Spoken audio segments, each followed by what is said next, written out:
Ponto de Vista. Apoio Grupo Mendes.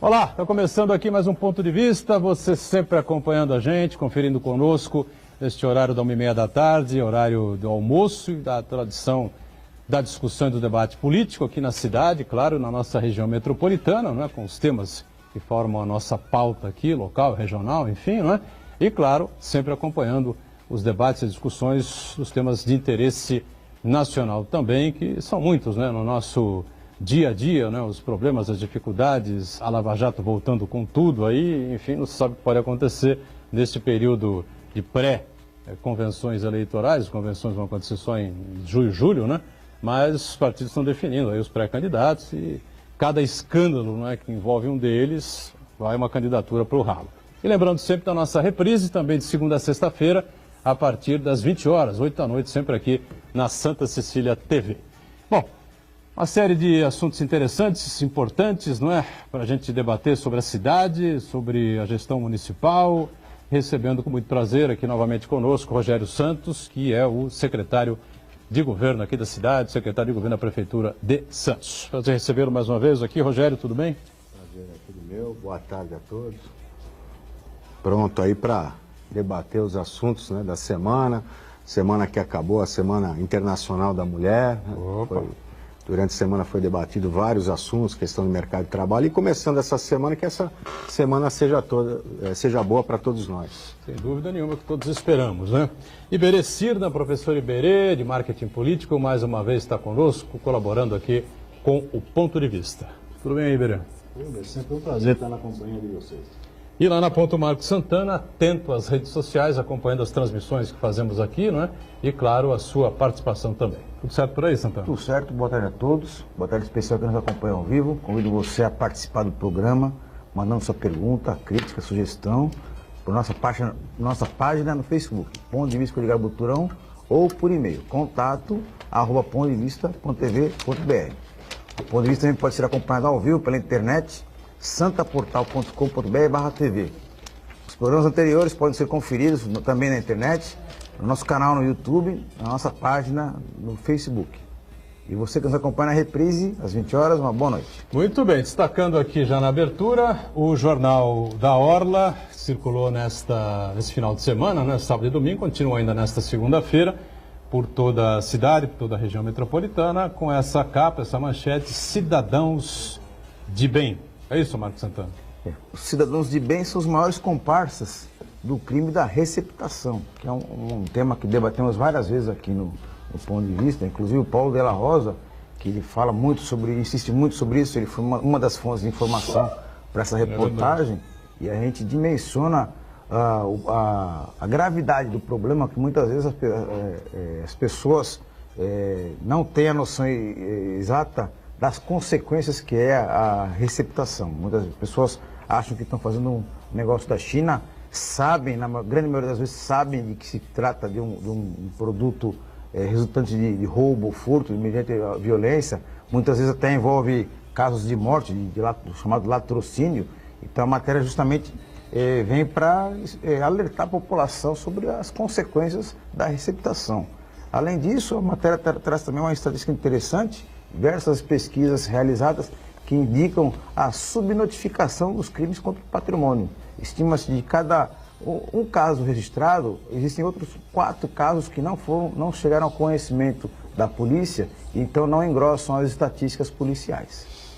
Isso é muito curioso, né, Rogério? O cidadão vai comprar lá um celular, R$200, R$250, o cara sabe que vale quase 2.000 aquilo que ele está comprando ali, né? É evidente que boa coisa não tem por trás, né? Mas mesmo assim o cidadão vai lá e efetiva esse tipo de compra, né? O cidadão em geral, né? Que é lamentável. É muito preocupante as questões, né? Quando a gente fala o Brasil mudar, depende muito mais de uma mudança de nós brasileiros do que uma mudança esperando aí um Messias, né? Um salvador da pátria. No Rio de Janeiro, esse ano tivemos aí um desfile de uma escola de samba que mostrou a alegoria de um arrastão, né? foi muito aplaudida, a imprensa elogiou. Só que a gente tem que lembrar o seguinte, né? O crime no Rio de Janeiro não é são as Forças Armadas que vão resolver. Resolve também essas pessoas que desfilaram, essas pessoas que aplaudiram, deixar de subir o morro e comprar droga. Deixar de comprar material como o celular hoje, que é o produto mais roubado, para incentivar o crime. Na verdade, é uma ação conjunta, mas depende muito do comportamento da população. A questão da criminalidade do Brasil passa por um comportamento da população. O Carioca fez lá o seu protesto, porém tem que deixar de subir o morro para comprar droga. Repito, tem que deixar de comprar celular furtado. Senão, a ação militar, da polícia, isso só não resolve. Igor Ribeiro. Eu acho, particularmente concordo com o Rogério, mas eu acho que nós temos que entender e resgatar que nós aprendemos com exemplo. E o Brasil é péssimo em exemplo. Quer dizer, o que se vê no Brasil é lá daquele paizinho lá, aquele pedacinho do Brasil lá chamado Brasília, que emana péssimos exemplos a toda a população. Ninguém acredita nas instituições, ninguém tem certeza de que isto é para valer. Então fica um clima de fim de festa, cada um quer se dar bem. Eu posso comprar por 200, eu vou pagar 100, eu posso não pedir a nota, eu posso fazer um monte de coisa, porque no Brasil vendeu-se a ideia de que tudo é possível e o exemplo vem de cima. O que nós temos que resgatar, sim, é esta carência de exemplos. E isso a gente só vai resgatar, viu, Rogério, se nós tivermos um investimento maciço, violento na educação. Sem isso, nós não vamos resolver absolutamente nada. Porque os exemplos são piores a cada dia que passa. A gente tem brincado com as delações aí, a cada dia que passa. As instituições, é o judiciário, é o legislativo, é o executivo, seja quem for, cavocou, tem festa para todo mundo. E aí a população brasileira vai ela que vai ser o arauto de toda a justeza do mundo. Não, o exemplo é esse. E parece que o Brasil virou um fim de festa fantástico. Não se diz, não se registra crimes. Porque eu também não acredito na instituição. A instituição perdeu a sua credibilidade. Então nós temos que sim, ter no Brasil um breque de arrumação. Estou cansando de dizer isso. Ou nós paramos e repensamos o Brasil, ou nós vamos cada vez mais dar péssimos exemplos a essa juventude que vem aí. Bom, então o Iberê levanta a questão da educação, né? Eu ia deixar para outro bloco, mas já que o Iberê levantou, vou pegar esse gancho aqui para falar sobre este projeto novo. Foi lançado, acho que no dia 8, né? O Santos do Futuro, é isso, Rogério? Que envolve aí tecnologia, desenvolvimento e empreendedorismo, é isso? Exato. A educação municipal, a educação pública de Santos é um exemplo em várias áreas. Por exemplo, é reconhecida pela Unesco como cidade educadora, vários prêmios internacionais de educadores santistas, profissionais da educação de Santos, vários programas inovadores como o Jovem Doutor dentro da escola em parceria com a Faculdade de Medicina da USP. Nós temos o Jovem Ouvidor, que trabalha a questão da cidadania dentro das escolas, como parte dessa comunicação da escola com o poder público, com a diretoria, enfim, vários programas pioneiros. E, como disse o Iberê, é a escola que dá o formato, a formação de uma sociedade. Esse programa Santos do Futuro, o prefeito, na verdade, lançou no aniversário da cidade, quando inaugura o Centro de Capacitação Darcy Ribeiro, que é um centro de capacitação com professores mais modernos que tem aqui na nossa região, com lousa digital, e uma grande parceria com as universidades, com o setor privado que comprou os equipamentos e que acredita, que aposta na formação dessa educação e da parceria com o poder público. E nós temos aí um programa da educação em conjunto com o Parque Tecnológico. Hoje o Brasil discute a base curricular, né, nacional, e é importante que a gente olhe um pouco para o presente imediato e para o futuro, né? Sabemos aí da mudança das profissões, mais de 30% das profissões que existem hoje vão deixar de existir em 10 anos, novas profissões surgindo, mas o que sempre existe é a questão do talento, né? Então, esse programa do Parque Tecnológico da Prefeitura de Santos, nas escolas será colocado a questão do empreendedorismo, já trabalhando desde a criança a questão de trazer esse conceito no dia a dia da escola, a questão da robótica, da programação e da educação financeira. É uma base que nós temos que trabalhar. A gente sabe que o futuro do trabalho não será o emprego. Hoje já vemos aqui na região um grande número de microempreendedores individuais. O número de trabalhadores formais com carteira assinada no Brasil caiu e na nossa região também caiu bastante. E temos um aumento de empreendedores individuais e pessoas que estão trabalhando na informalidade, porque é uma tendência que vai acontecer ao longo dos anos. Muito bem. Santana, vontade. Estava lembrando que na semana passada fizemos um programa falando sobre educação e um dos assuntos que levantamos é a grade curricular dos alunos da atualidade.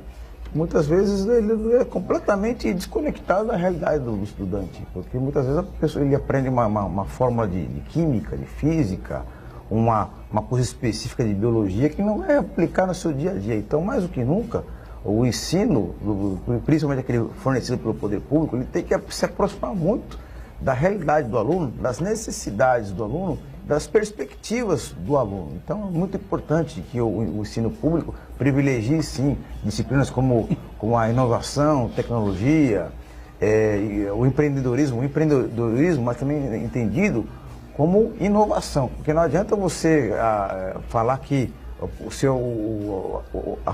o jovem vai trabalhar por conta própria, ele vai ser um empreendedor, quando na verdade é um bico, uma forma gourmetizada de falar, porque empreendedorismo prescinde de inovação. Então é muito importante de que o ensino público forneça ferramentas para que o aluno possa buscar os seus próprios caminhos através da educação.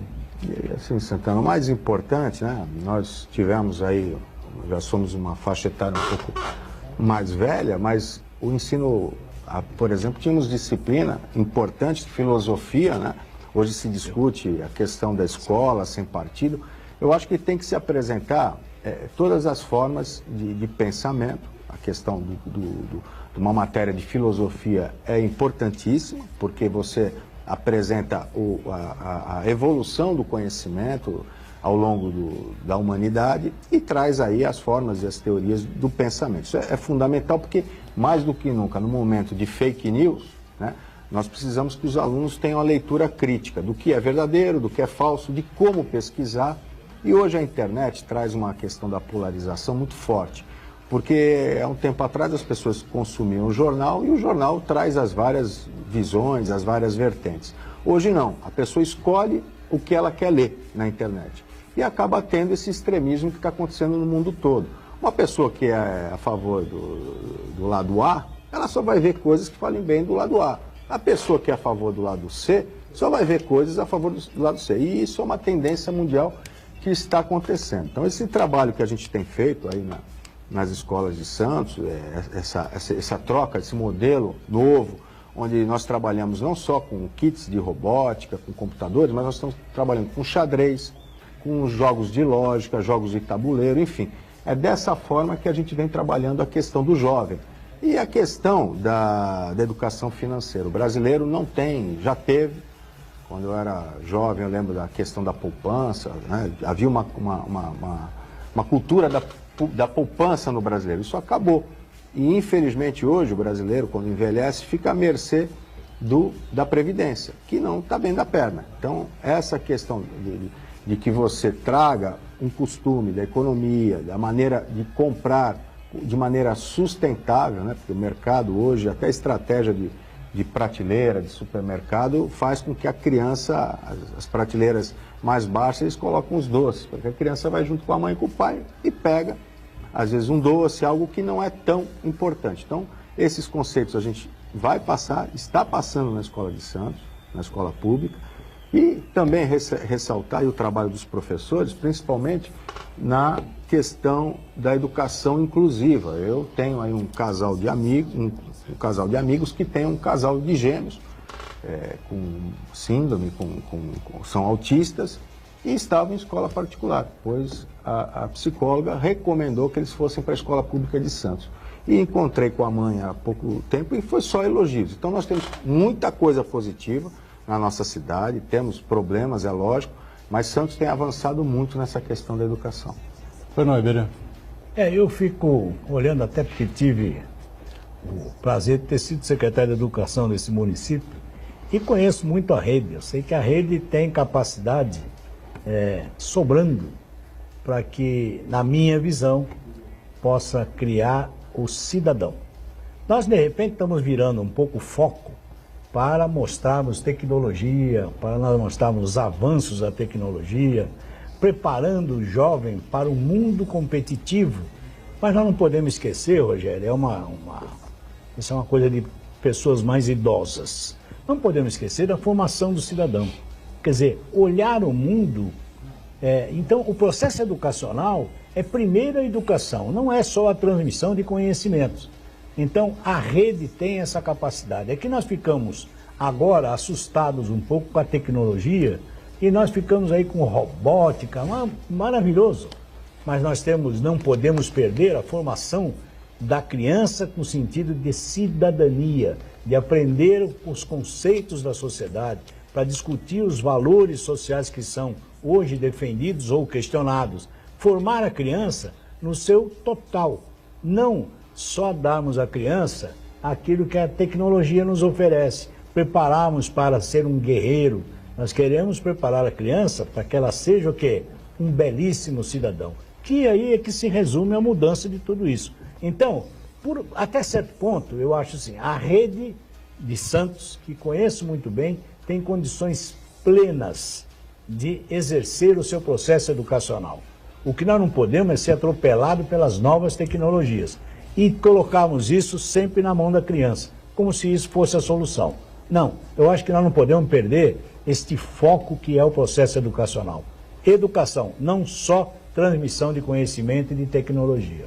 Bom, com isso tudo, as grades curriculares aqui do município sofrerão alterações? Sim, sofre processo, profundas, sim, a revisão pedagógica, o trabalho de inovação, né? O Berê falou, esse projeto Santos do Futuro, ele trabalha com essas habilidades da robótica, da computação, mas também as questões de economia, de sustentabilidade, de empreendedorismo, que são funções sociais, né, e inclusive emocionais. Isso é um trabalho que realmente é fundamental. A gente vive a sociedade do trabalho, as pessoas hoje trabalham muito, né, e a escola acaba suprindo essa necessidade, inclusive as escolas de período integral. E Santos está bem acima do percentual que se pede nacionalmente. Hoje 60% das crianças estão em período integral, com essas atividades complementares, o que é fundamental. Antigamente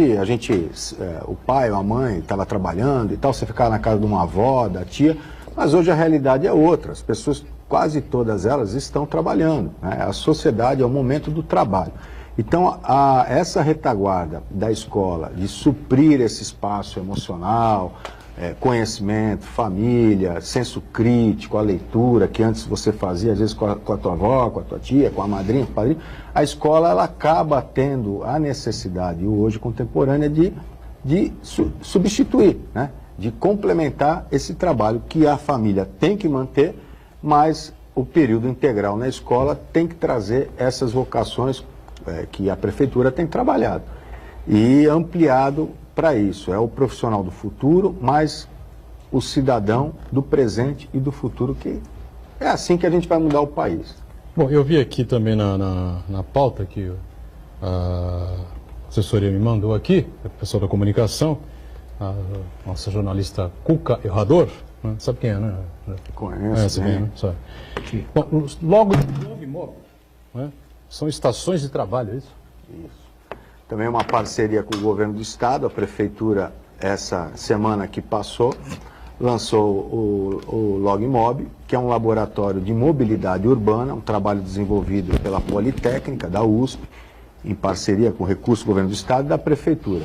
É um programa, são sistemas de trabalho, impressora digital, enfim, todos os softwares, hardwares necessários para você trabalhar situações de logística, né?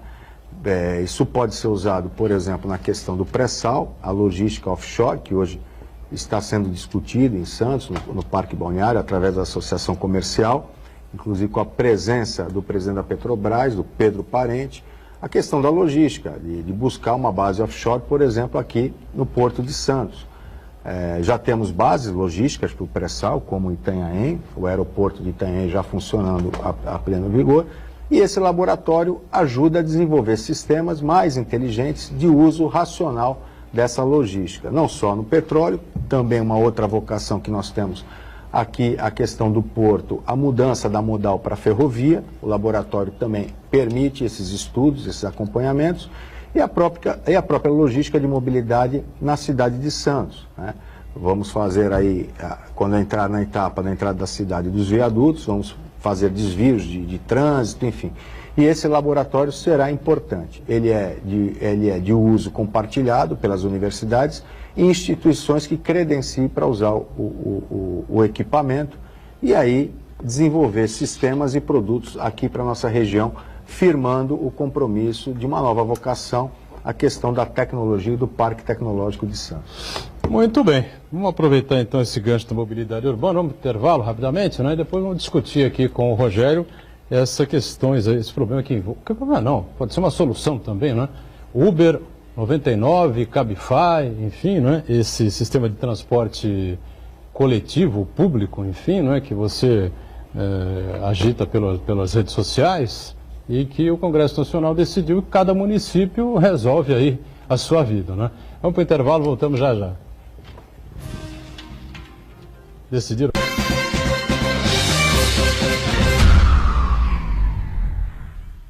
Existe um lugar em Santos onde você encontra os empreendimentos mais fascinantes da região. Um lugar amplo, aconchegante, feito para oferecer o melhor atendimento para você. Um lugar que reúne as melhores opções residenciais e comerciais nos bairros mais nobres de Santos. Um lugar que a gente nem precisava dizer, porque você já sabe. Central de Vendas Grupo Mendes, Rua Guaiaó 55, Aparecida. Venha fechar um bom negócio para abrir as portas do seu novo lugar. Dia 18 de março, 10 da manhã, no estádio Eurico Mussa. Portuguesa Santista e Desportivo Brasil.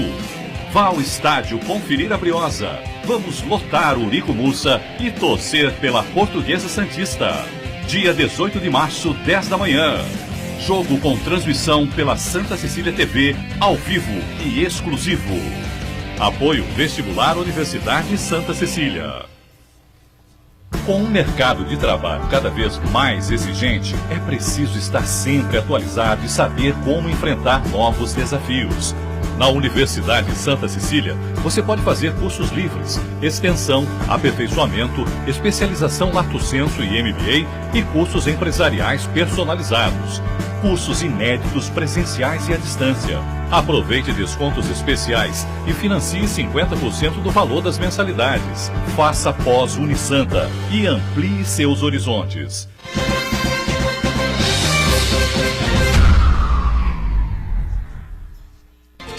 Muito bem, sequência aqui do nosso ponto de vista. Nesta segunda-feira, Rogério Santos está com a gente aqui, secretário de Governo, professor Iberê e o Marco Santana, atento aí às transmissões do ponto de vista, as redes sociais, enfim, né?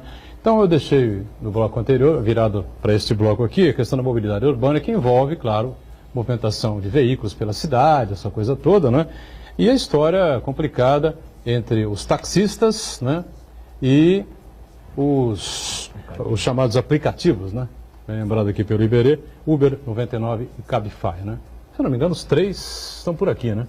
Tanto o Uber, quanto o 99, quanto o Cabify. E aí o Congresso Nacional decidiu pelo seguinte: cada município faz aí a sua legislação, e agora havia uma proibição aqui na cidade de Santos, anteriormente, acho que caiu, né, Rogério? E agora se fazer uma nova regulamentação, é por aí, não? Na verdade, o Congresso debateu o assunto, aprovou, mas ainda não foi sancionado pelo presidente. O município está aguardando.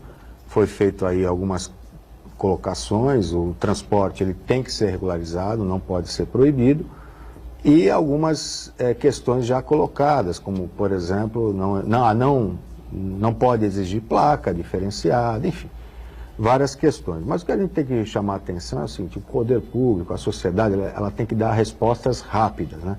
Hoje nós estamos ainda finalizando essa discussão do motorista do táxi, motorista dos aplicativos. Os aplicativos já estão usando e já estão comprando tecnologia do carro sem motorista. Ou seja, acaba sendo uma situação, demora tanto para resolver, que quando resolve, já matéria já ultrapassada. Então, aguardando a sanção do presidente, ver se vai haver alguma modificação, e o município vai regulamentar conforme exige a lei federal, agora de uma maneira mais assertiva. Há uma pressão danada por parte dos taxistas, né, para que houvesse essa proibição. Não sei se os taxistas continuam firmes aí nesse propósito, já aceitaram que não vai ser possível, porque não adianta, né? A questão de aplicativo, você puxa lá no celular, digita, o cara chega, te leva, e como é que faz para fiscalizar isso? Tem uma diferença importante aí que precisa ser destacada, que é o seguinte: quando existem os taxistas, existem os donos da licença e os motoristas que dirigem táxi. Também, né? Que o dono é aquele patrão ali que ele fica em casa olhando, vendo o Faustão, vendo a televisão, enquanto o veículo dele fica rodando terceirizado, quarteirizado. Mas nesse debate com relação à regulamentação do aplicativo, duas coisas que precisam ser evidenciadas, preservadas, é com relação à segurança do passageiro, porque muitas vezes o motorista do aplicativo pode ser um mau elemento, uma pessoa que realmente represente risco para o passageiro, e também a própria segurança do motorista, do trabalhador, para evitar que ele seja submetido a horas exaustivas de trabalho, né? Também vai redundar também na segurança do trânsito isso, né, Rogério? Não sei se é possível fazer toda essa... Olha, essa regulamentação, de uma maneira até global, né? Não só no Brasil, vários países do mundo, a Alemanha proibiu os aplicativos, em Londres também há uma restrição, Nova York, enfim, cada país está buscando a sua solução. A verdade é que tanto os aplicativos quanto o táxi são duas coisas diferentes. O táxi é o transporte público individual, porque para ter um táxi você precisa ser permissionário, ter uma permissão. E os aplicativos, eles vêm da iniciativa privada. Enquanto um é uma permissão pública, o outro é basicamente de mercado. No começo havia uma grande diferença de qualidade e preço, hoje isso diminuiu bastante. A qualidade do atendimento no táxi melhorou muito, os motoristas fizeram um trabalho muito bom, questão das cooperativas, a própria capacitação dos motoristas, enfim, procurando aprimorar, inclusive, a qualidade do atendimento. E os aplicativos perderam um pouco da qualidade, alguns até a credibilidade, né? Usuários acabam, não, esse aplicativo eu não uso porque já tem casos de desvios, outras coisas mais. Mas temos que buscar esse equilíbrio, né? E eu acho que esse equilíbrio vai ser encontrado, embora sejam produtos diferentes. Quando o Uber apareceu aí no mercado, essa coisa toda, o pessoal ficava espantado, né? Com o tipo de serviço, com a limpeza dos automóveis, né? Com os carros que eles disponibilizavam para as pessoas, enfim. E devagarinho a coisa foi mudando, e hoje em dia os carros são aí... Flexibilizou, né? Quem tem que ganhar é o consumidor, né? Isso é o mais importante. E realmente o que a gente vê, começou com o Uber, uma grande multinacional, e que é aquela coisa, você tem um restaurante ali de qualidade, com o teu preço, aí vem um cara de fora, com fôlego financeiro, põe um preço lá embaixo até arrebentar com o teu negócio para depois ele dominar o mercado. Apareceram novos aplicativos, inclusive nacional, a 99, que foi vendida agora para a China, né? O startup 99 brasileiro foi vendido para a China com uma transação milionária, que é o transporte por aplicativo. Eu acredito que o mercado vai regulamentar e vai regular por si só, puxar a qualidade para cima. Eu só queria aproveitar o ensejo, eu vou brincar com os dois aqui, não com o Rogério, que é o congresso do Calma Lá, viu, mano? Então o que acontece? Quando levaram para Brasília a discussão do Uber, do Cabify, o que acontece? Nós temos que decidir aqui a nível nacional o que vai acontecer. E aí alguém, aquele famoso, levantou o bar e falou, calma lá, nós não temos eleição agora para deputado e nós vamos meter a mão nessa cumbuca? Não, então vamos fazer o seguinte, vamos empurrar o prefeito, que é 2020, lá para vereador, prefeito, Eu não vou assumir nada. Foi o que... Este é o Congresso Calma Lá. Se nós tivéssemos uma eleição de prefeito, eles poderiam até sentar e resolver. Mas como é a cara deles que vai ter que ser, ninguém quis comprar a briga. Por quê? Porque tanto o cara do aplicativo como o taxista é um belo indutor político. Porque você senta ali, você troca a pessoa o dia inteiro. E se ele quiser matar o indivíduo X, ele vai falar mal dele o dia inteiro. O indivíduo sabe disso. Então ele vai, não vou correr o risco, nesta eleição de deputados, senadores e governadores, decidir nesse nível.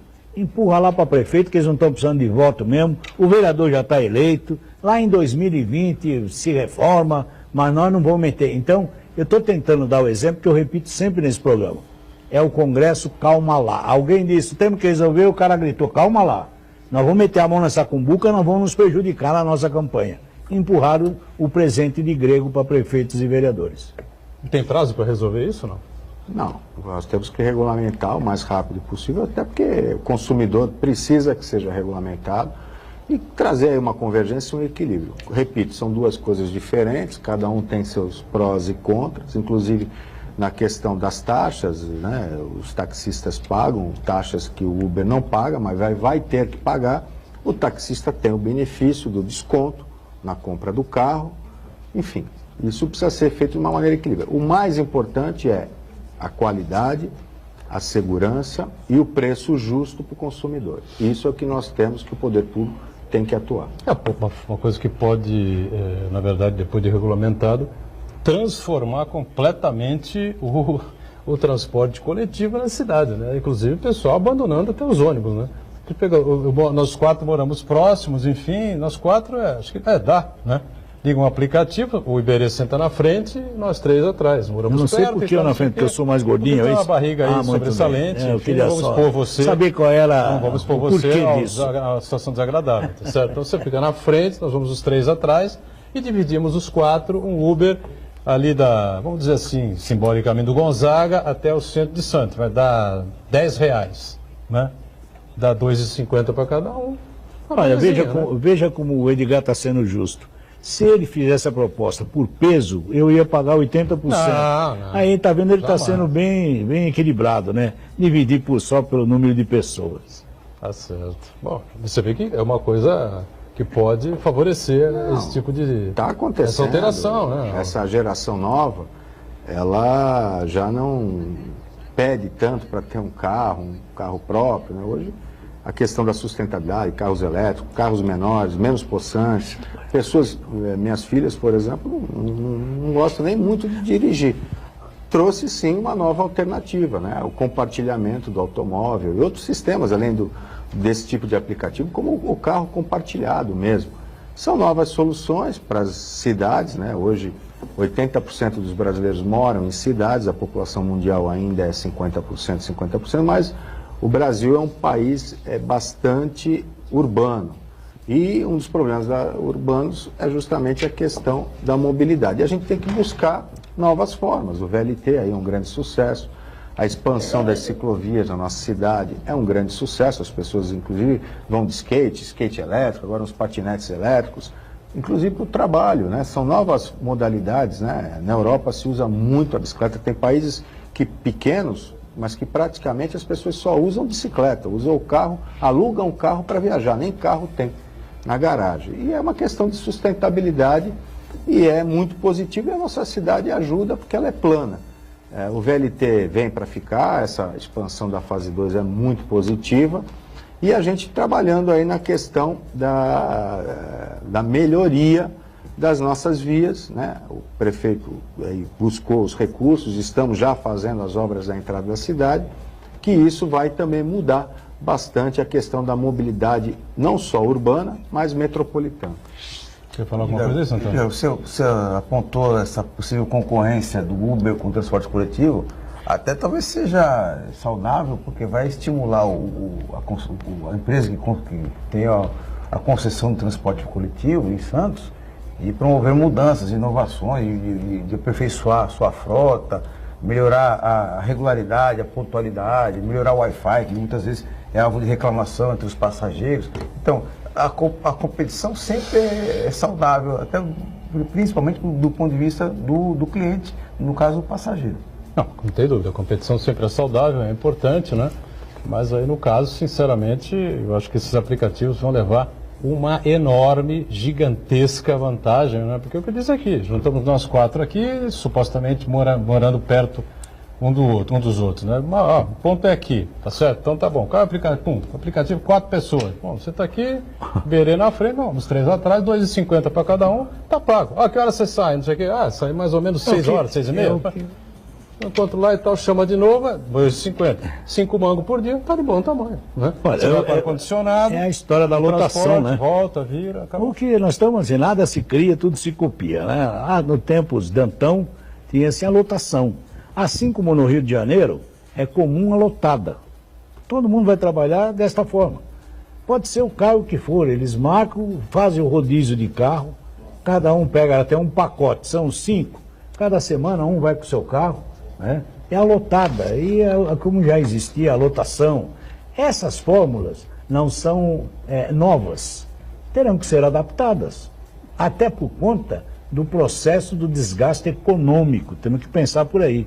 Porque hoje, manter um carro, ir e voltar do trabalho, com estacionamento, com possibilidade de multa, com possibilidade de dano, é melhor você dar uma repensada. Nós estamos ficando aí com a gasolina barata, como está aqui, não é? R$4 o litro. R$4, quase 5. Quer dizer, vai chegando um ponto que esses modais vão ter que ser interessantes para o consumidor. Agora, de que forma? Pode ser através do VLT, pode ser através da ciclovia, pode ser através de um monte de coisa. Mas o fator econômico ajuda muito essa discussão, pode ter certeza. Não há dúvida com relação a isso, sem dúvida nenhuma. Fala em fator econômico, né? Nós estamos vivendo ainda a queda de braço entre a administração e os sindicatos dos servidores. Alguma evolução, acordo finalmente aí? Ainda não, porque não tem barulho, não tem apitaço, pelo menos a gente não tem visto aí noticiário em torno do que poderia acontecer, como aconteceu no ano passado. Então o pessoal está mais manso, né, Rogério? A prefeitura está oferecendo uma reposição baseada aí na inflação, e a inflação no ano passado ela foi baixa.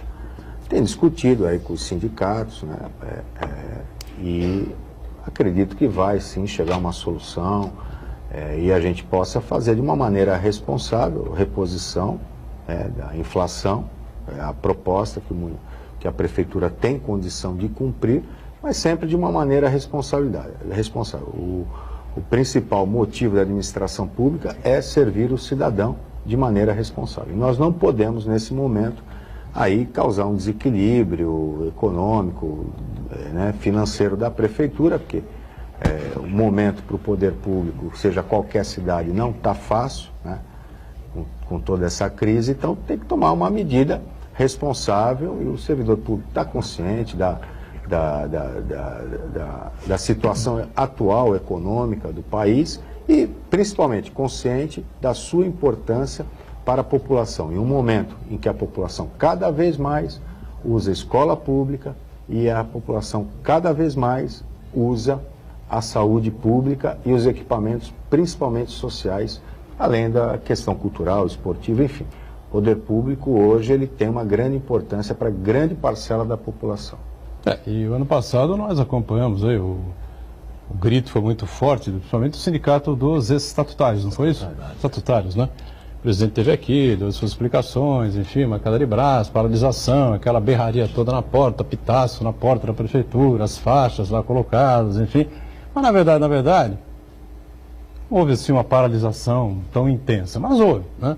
Agora esse ano não, né, Rogério? A pessoa está mais, não sei se mais conscientizado, não sei o que é. Eu acho que é questão do diálogo, o diálogo tem sido colocado. Ano passado realmente houve uma divergência, mas a administração, os secretários, o prefeito, numa posição muito firme, transparente, mostrou que seria inviável. Tanto é que nós pagamos os salários em dia, porém tivemos aí um atraso de 2 dias, por exemplo, no 13º.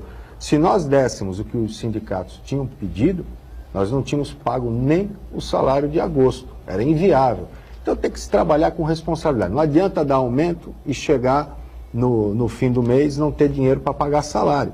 Isso aconteceu, por exemplo, no estado do Rio Grande do Sul, né? Rio de Janeiro, Rio Grande do Sul, Nordeste, e isso, quando acontece no poder público, isso causa um grande dano social. Nós vimos aí o exemplo da segurança pública no Norte e Nordeste, a calamidade da saúde e da educação no Rio de Janeiro. Então, governar tem que ter seriedade, não pode ser com populismo, tem que ser com seriedade, com planejamento e nada de populismo. Tem que ter seriedade no trato das coisas públicas, das contas públicas. O dinheiro é da população e tem que ser bem administrado. O servidor merece, já destacamos aí a qualidade da educação, da saúde, do esporte, enfim, dos vários servidores públicos que a prefeitura tem esse orgulho de ter esse quadro bem qualificado, mas nós temos que dar seriedade. Qual é o prefeito que não gosta de dar aumento? Mas temos que fazer sempre dentro de planejamento, de estudo e baseado na economia que o país está vivendo. O intervalo mais, voltamos na sequência aqui do nosso ponto de vista desta segunda-feira, já já.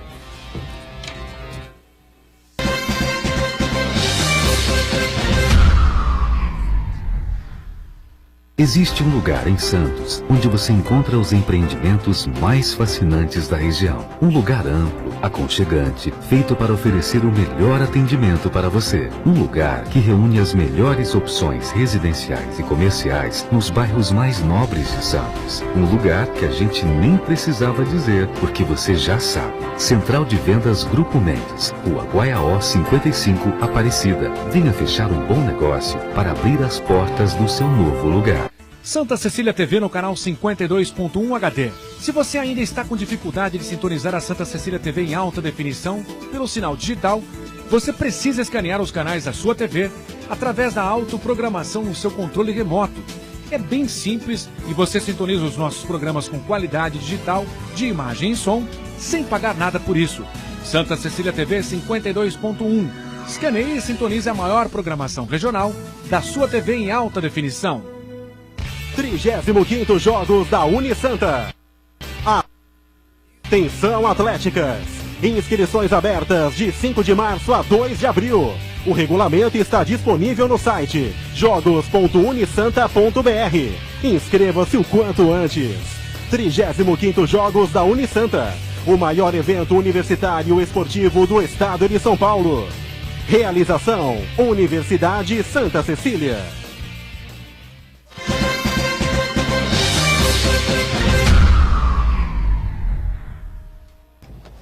Muito bem, ponto de vista voltando ao terceiro e último bloco, não é? E um lembrete especial aqui, hoje é aniversário do nosso Aldo Neto, tá certo? Jornalista Aldo Neto, sempre participando aqui com a gente, sempre acompanhando a nossa produção, responsável pelos lançamentos aí do programa nas redes sociais. Abraço, Aldo, felicidades, beijo aí para toda a família, né?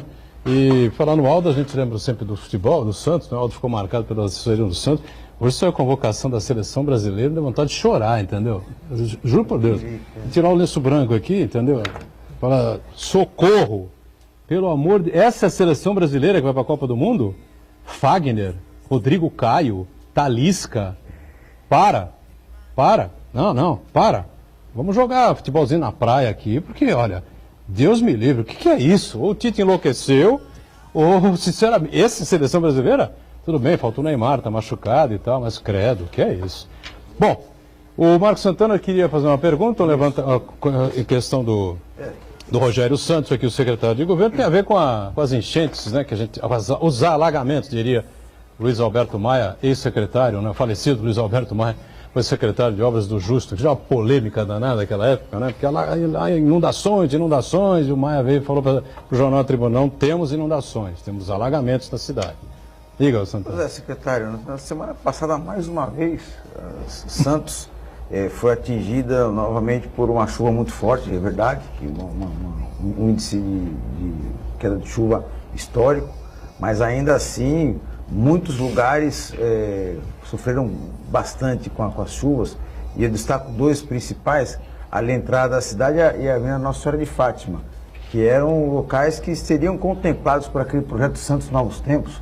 E depois de uma série de circunstâncias aí, a prefeitura deixou de receber um financiamento internacional e os moradores reclamam bastante ali Quem usa bastante ali o sistema Anchieta Imigrantes para ir para São Paulo ficou praticamente ilhado, muitas pessoas sofreram. Então eu queria saber do senhor, quando é que a gente vai ter uma solução para aquele problema ali? Quais são as intervenções previstas pela prefeitura? E por que até hoje o santista, de um modo geral, ainda sofre com aquele problema ali na Nossa Senhora de Fátima e na entrada da cidade? Então, essas intervenções de engenharia já estão sendo feitas, né?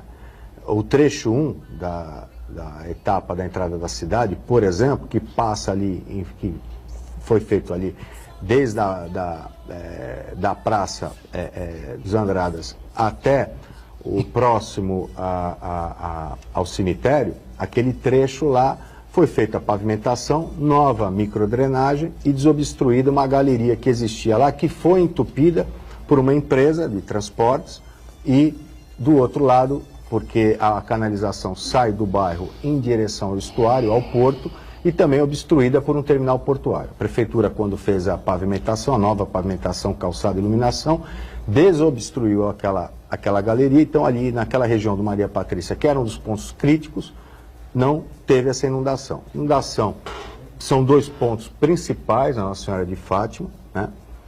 Mas eu quero primeiro dizer o seguinte: a região ali, aonde é essa inundação, na Nossa Senhora de Fátima, ela está a 1,38 m do nível do mar. No momento da chuva, e também vou ressaltar o seguinte, o índice pluviométrico para o mês de março é 300 milímetros. Em 3 dias, choveu 149, ou seja, exatamente metade do que tinha que chover no mês inteiro. Então, em 3 dias, choveu metade do que se choveria o mês inteiro. Proporcionalmente 5 vezes mais do que costumaria chover. Então é impossível. Nós tivemos enchentes em São Paulo, em outras cidades da Baixada, mas a chuva concentrou ali. Tivemos também pontos de alagamento no Gonzaga, em vários prédios, não só na Zona Noroeste. Mas na Zona Noroeste fica a 1,38 m do nível do mar. E na hora daquela chuva, a maré estava a 1,70 m. Quer dizer, se não chovesse, já haveria inundação, né? A água tem o retorno dos rios, dos braços de mar, enfim, já haveria inundação. Ali na região do Saboó existe o rio Lenheiros. Aquele rio, ele foi interrompido, o seu curso que sai do morro, né, ali do sopé do morro, as águas, e ali aquela região, o que acontece? É um morro e as águas da chuva que descem do morro, mais a chuva do bairro, acumula e tem que sair para o canal do porto. Porém, quando foi urbanizado a região onde fizemos ali a Avenida Martins Fontes, tem o trecho ferroviário com estrangulamento do rio, um trecho portuário onde passa a Avenida Portuária com estrangulamento, ou seja, a vazão está extremamente prejudicada. Então, no projeto da entrada da cidade, que vai ser feito, vai haver toda essa nova canalização e também caberá à empresa que administra, que tem a concessão ferroviária, fazer sua parte, assim como a Codesp também a sua em relação a esse estreitamento. Na Nossa Senhora de Fátima, isso no Rio Lenheiros, em frente ao Saboó, que é um ponto de alagamento. No outro ponto sensível, que é na Nossa Senhora de Fátima com a Martins Fontes, na esquina ali de um supermercado, ali também é um dos pontos mais baixos. Ali há uma vala também da Artesp, da estrada, que passa por baixo da Vila Alemoa, onde há a presença de algumas casas, né, que também acabam atrapalhando na fluidez desse escoamento dessas águas. Para de chover e ali ainda continua alagado. Então, quando for feita também essa obra por parte do governo do estado, já está previsto uma nova galeria, uma nova tubulação, alargamento. Na Vila Alemoa, por exemplo, a prefeitura fez agora toda a limpeza do canal natural, faz constantemente esse trabalho, mas eu quero lembrar que várias toneladas a prefeitura retira mensalmente dos canais de sujeito. Então, a população também tem que fazer a sua parte, não jogar lixo na rua, colocar somente nos horários que passa a coleta pública do município. E o prefeito também já tem o projeto, tem os recursos, a obra já começou, é lógico que o santista quer ver logo o viaduto pronto, enfim, todo o sistema de drenagem equacionado, mas a gente tem que lembrar que não é feita nenhuma obra na entrada de Santos há mais de 35 anos. Quando o prefeito entrou não tinha nenhum projeto, não tinha dinheiro, não tinha nada. Hoje nós temos projeto executivo, nós temos os licenciamentos ambientais, nós temos os recursos. O que nós estamos aguardando são as tramitações burocráticas que, infelizmente, emperram a vida do brasileiro com uma extrema morosidade. Enquanto países conseguem reconstruir um viário em uma semana, uma vez aconteceu um desabamento numa ponte numa cidade no Japão, em uma semana já estava pronto. Aqui é tudo licenciamento, enfim, a nossa lei de licitação também é lenta, tudo é demorado, enfim, a burocracia acaba emperrando também para que o poder público proporcione uma melhor qualidade de vida e respostas rápidas que a população espera. Esse local da Zona Noroeste que você cita aí, a 1 metro do nível do mar, não precisa nem chover, né? Não, maré alta. Basta um dia como hoje, por exemplo, aí tem que ver aí a tábua das marés, enfim, não é? A maré que sobe, a maré que desce, para que lado vai, enfim, não é? Agora, se vier naquela direção e tiver a subida da maré, com o sol desse, no calor que está, alaga essa região, esse local na Zona Noroeste. Fica todo mundo espantado, mas é pura realidade. Em 3 dias chover, o que deveria chover metade do mês, né, em poucas horas, e maré alta, não tem jeito. Essas soluções de engenharia já estão aprovadas, tudo certo, e assim que as obras começarem e terminarem, vai estar com o problema bastante equacionado, como foi, repito, ali em frente à Escola Maria Patrícia, que dessa vez não inundou. Mas, secretário, deixa eu só fazer um resgate aqui. Nós sabemos que a Zona Noroeste é um lugar aterrado, né? Um lugar que era mangue. E desde que existem os bairros, existe essa discussão do lençol freático, entendeu? E que alaga, e que se subir a maré nós vamos entrar com... Muito bem. Me parece que todas as administrações, não isento nenhuma, todas as administrações, eu fiz parte da administração do Oswaldo Justo, e a gente já acompanhava isso, tem o quê?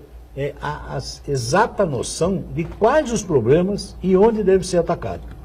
O que me parece, e o pessoal da Zona Noroeste, que sofre com os alagamentos, os mais antigos vão dizer o seguinte, mas todo mundo fala a mesma coisa, todo mundo sabe onde está e ninguém vê a solução. Esse é o grande problema. Então, o prefeito agora até andou dando uma entrevista dizendo que estão fazendo obras, que também dependem um pouco da Artesp, do próprio CAIS, quer dizer, a ferrovia, todo mundo em conjunto tem que fazer a sua parte.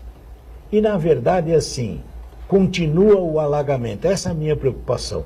Aí você teve lá a mudança do Banco Mundial, que levou a macrodrenagem, aquela coisa, e agora tem um novo projeto. Né? Esse novo projeto da entrada da cidade, o corredor de ônibus, que vai acabar, de alguma forma, fazendo obras que vão minimizar o problema. Mas eu pergunto, existe uma solução definitiva para aquela região toda? Essa é a minha preocupação. Uma coisa nós estamos falando dos alagamentos agora, temporários, porque o índice pluviométrico foi muito alto e tal, mas continua o lençol freático lá, alagando ruas com a maré, sem chuva. Quer dizer, qual é a solução definitiva para isso? Porque senão nós vamos estar correndo atrás do rabo. Não conseguimos resolver isso. Então, toda essa extensão da Nossa Senhora de Fátima, Júlia Ferreira, bairro do Saboó, enfim, Martins Fontes, está sendo refeita toda a drenagem. Nós vamos ter ali uma macrodrenagem com tipo piscinões, né? Com caixas de retenção de água e estações de bombeamento, né? Não adianta, é como a Holanda. A Holanda também sofre com as enchentes. É um país extremamente desenvolvido, com bom nível social, econômico, mas a sua geografia são os Países Baixos. É assim a Baixada Santista, né? Nós temos na cidade áreas de invasão, que contribuíram e contribuem muito por as questões da enchente. O próprio prefeito explicou, quando tivemos aí problemas nos morros, por exemplo, o prefeito foi pessoalmente no morro pedir para que as famílias retirassem. Nós estamos pagando auxílio aluguel e mesmo algumas famílias sob risco se negam a sair, né? né? E não tem jeito, o poder público municipal não tem o que fazer, é questão de polícia. Já oferece uma contrapartida, uma forma de remover o problema, mas às vezes as pessoas são resistentes. Na questão de engenharia, todo esse projeto da entrada da cidade prevê essas estações de bombeamento, galerias bem estruturadas, né? E já temos o projeto executivo, licenciamento, tudo resolvido. Mas vai precisar a Codesp, os terminais, também fazer a sua parte. Porque, como eu disse, a contribuição daquela bacia vem dos morros, a água toda dos morros ali não é pouca, a água que cai nos bairros. A nossa região é uma região muito propícia às chuvas, por conta da Serra do Mar e do mar, né? Então, há toda uma conjuntura naquela região. E o Rio Lenheiros, que levava toda essa água quando não morava ninguém, foi bloqueado não só pela Avenida Martins Fontes, o seu curso, que tem galerias, mas hoje tem que ser ampliadas, e o projeto prevê isso, mas foram bloqueadas pela rede ferroviária, pela avenida que foi construída, a avenida perimetral do Porto, e isso tem que ser resolvido. Não é só o poder público, o município, que tem que fazer a sua parte, o governo do Estado, o governo federal, para que a solução que já está colocada, que já está aprovada tecnicamente e que tenha recurso, seja rapidamente colocada em prática e não haja tanto sofrimento assim nesses momentos de chuva, e vai melhorar, e muito, Berê. A hora que essa obra estiver concretizada ali na entrada da cidade, vai melhorar muito a questão da mobilidade na nossa entrada. A Codesp deveria ser o órgão de relacionamento direto, né, entre as necessidades aqui do Porto, enfim, do entorno do Porto, incluindo a cidade, evidentemente, né, Cubatão também, Guarujá, enfim, né, com a União, que, afinal de contas, o Porto é federal, ninguém abre mão, entra governo, sai governo, Fernando Henrique, Lula, Dilma, Temer, enfim, Temer conhece muito aqui o Porto Santos, né, não tem ninguém abre mão de coisa nenhuma, o Porto continua sendo administrado lá por Brasília, pela ex-Secretaria Nacional de Portos, enfim, né. E, não sei, a Codesp faz essa liga aí, é uma dificuldade enorme, né, Rogério? Porque o governo do Estado vem aqui, cobra do governador, e vem com todas as dificuldades, alguma coisa sempre sai, né? Agora, do lado da União, é uma complexidade enorme. São muitas dificuldades, né? Ali você tem a Codesp, você tem a Agência Nacional de Transportes Terrestres, a concessão da ferrovia, você tem questões ambientais, é o exemplo da Ponta da Praia, né? Ficamos anos aí sofrendo em consequência da alta da maré, das chuvas, das ressacas, que destroem a parte urbana, que causam um transtorno grande, e ninguém fazia nada, sendo que é numa área de mar, né? Não seria mais apropriado ao governo federal fazer. Quando o município falou, não, assume para si um problema que está afetando muito a vida do santista, aí vem órgãos ambientais, aí vem Ministério Público, questão, enfim, tudo nesse país é difícil. Curioso, tudo tem um senão para ser feito. Essa obra da Ponta da Praia, por exemplo, é uma obra inédita no Brasil, mas com grande uso fora do país. E na verdade, é uma obra que ela não é permanente, é uma obra temporária, ela é uma obra estudo, ela já vai trazer resultados, mas ela é móvel. Se você tiver que mudar para cá, para lá, é bem possível e você retirar os bags. Ela está no prazo de... Sim, está sendo feita e vamos esperar aí o momento das ressacas e ela vai contribuir e muito para preservar toda essa área urbana e recuperar aquela faixa de areia que nós perdemos ali no Canal 6.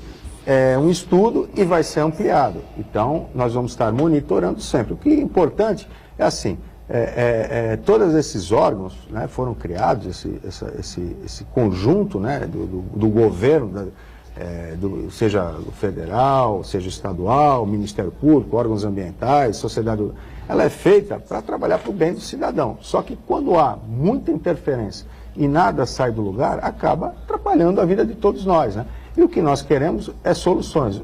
E hoje o mundo, o país, a sociedade pede soluções rápidas. Infelizmente, ainda esbarramos muito nas questões das competências dos vários órgãos envolvidos e nas questões da burocracia. O Iberê é prova disso, que é um grande ativista aí, por exemplo, da questão do transporte hidroviário, E é uma dificuldade, porque envolve Estado, União, CODESP, Capitania dos Votos, os municípios, CETESB, IBAMA, enfim. E acaba uma grande discussão, cada um com seus interesses, com seus pontos de vista e com seus projetos, e acaba nada saindo do papel. É isso hoje que acontece com o nosso país. Os municípios têm que ter mais autonomia, o Porto de Santos, ele tem que pertencer com uma maior firmeza à nossa região, as decisões têm que estar centradas na nossa região, e isso ainda não acontece. Eu ia criar uma polêmica aqui, mas infelizmente o tempo se esgotou, né? Cravou aí o final do tempo, saber afinal de contas quem sabe fazer conta, quem não sabe fazer conta, enfim, foi dito aqui na última sexta-feira pelo deputado federal Beto Mansur, mas vai ficar por uma outra oportunidade. Você sabe fazer conta, né? Olha, se eu não sei, o prefeito é o primeiro a me puxar a orelha. O prefeito Paulo Alexandre é terrível nas contas e ele é um grande planejador, conhece, não é à toa que foi 3 vezes secretário do maior estado do país, justamente nas pastas de educação, social e desenvolvimento econômico. Então é um grande conhecedor, conhece como ninguém a máquina pública e trabalha com mão de ferro. O secretário que erra a conta com ele está perdido. Beto também sabe fazer conta. Secretário, obrigado por estar com a gente. Mais uma vez, participação importante. Até uma próxima. Iberê colaborando com a gente mais uma vez. Márcio Santana sempre junto conosco, acompanhando as redes sociais. E nós, juntos com você, de segunda a sexta, 1h30 da tarde. Você acompanha a gente ao vivo aqui na Santa Cecília TV e a reprise às 8 da noite. Obrigado, gente.